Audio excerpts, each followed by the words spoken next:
ఈ ఏడాది ఖరీఫ్ సీజన్కు వరి, పప్పు ధాన్యాలు, నూనె గింజల కనీస మద్దతు ధరలను కేంద్రం భారీగా పెంచింది. వరికి ఎంఎస్పీని 69 రూపాయల మేర పెంచిన కేంద్రం క్వింటా ధరను 2,369 రూపాయలుగా ఖరారు చేసింది. పప్పులు, నూనె గింజల ఉత్పత్తిని దేశీయంగా పెంచడమే లక్ష్యంగా వాటి కనీస మద్దతు ధరలను గరిష్టంగా 9% వరకు పెంచింది.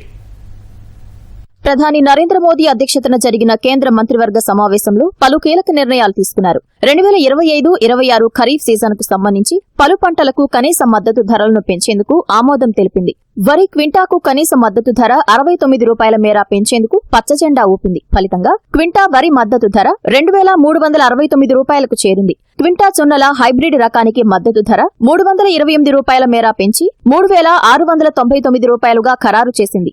సజ్జల మద్దతు ధర 150 రూపాయలు పెంచగా 2,775 రూపాయలకు చేరింది.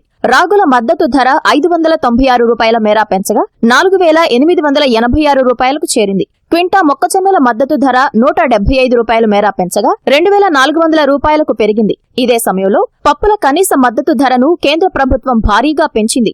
కందులకు కనీస మద్దతు ధర క్వింటాకు 450 మేర పెంచగా 8,000 రూపాయలకు చేరింది. మినుముల కనీస మద్దతు ధర క్వింటాకు 400 మేర పెంచగా 7,800 రూపాయలకు చేరింది. పెసలకు కనీస మద్దతు ధర క్వింటాకు 86 రూపాయలు పెంచగా 8,768 రూపాయలకు పెరిగింది. దేశీయంగా నూనె గింజల ఉత్పత్తిని పెంచడమే లక్ష్యంగా వాటి మద్దతు ధరలను కూడా భారీగా పెంచేందుకు కేబినెట్ పచ్చజెండా ఊపింది. వేరుశనగ మద్దతు ధర 480 రూపాయలు పెంచగా 7,263 రూపాయలకు చేరింది. క్వింటా పొద్దుతిరుగుడు ధరను 441 రూపాయల మేర పెంచగా అది 7,721 రూపాయలకు పెరిగింది. సోయాబీన్ కనీస మద్దతు ధర క్వింటాకు 436 రూపాయలు పెంచగా 5,329 రూపాయలకు చేరింది. నువ్వుల కనీస మద్దతు ధర 579 మేర పెంచగా క్వింటా 9,846 రూపాయలకు చేరింది. గడ్డి నువ్వుల మద్దతు ధర 820 మేర పెంచగా క్వింటా ధర 9,537 రూపాయలకు చేరింది. పత్తి కనీస మద్దతు ధర క్వింటాకు 589 రూపాయలు పెంచింది. ఫలితంగా మధ్యస్థ రకం ధర 7,710 రూపాయలు, పొడుగు రకం 8,110 రూపాయలకు చేరినట్లు కేబినెట్ సమావేశం తర్వాత కేంద్ర మంత్రి అశ్విని వైష్ణవ్ చెప్పారు. రైతుల ఆదాయాన్ని రెట్టింపు చేసేందుకు కేంద్రం కట్టుబడి ఉన్నట్లు వివరించారు.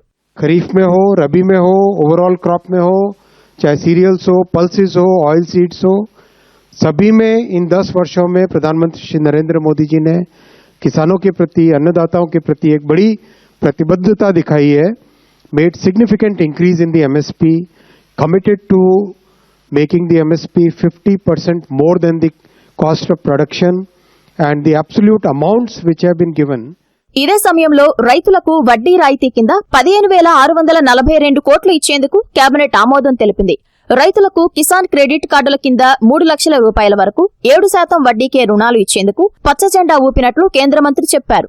इफेक्टिवली 4% पर 2 लाख रुपए तक का लोन मिले, किसानों को कैपिटल मिले, वो ध्यान रखा गया है इस स्कीम में.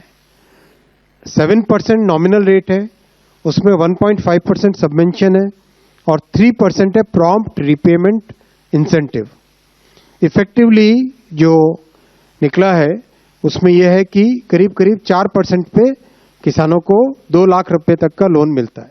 ఇదే సమయంలో కృష్ణపట్నం పోర్టుకు అనుసంధానం పెంచడమే లక్ష్యంగా బద్వేలు, నెల్లూరు మధ్య 4 వరుసల రోడ్డు నిర్మాణానికి 3,653 కోట్లు కేటాయించేందుకు కేంద్ర కేబినెట్ పచ్చజెండా ఊపింది.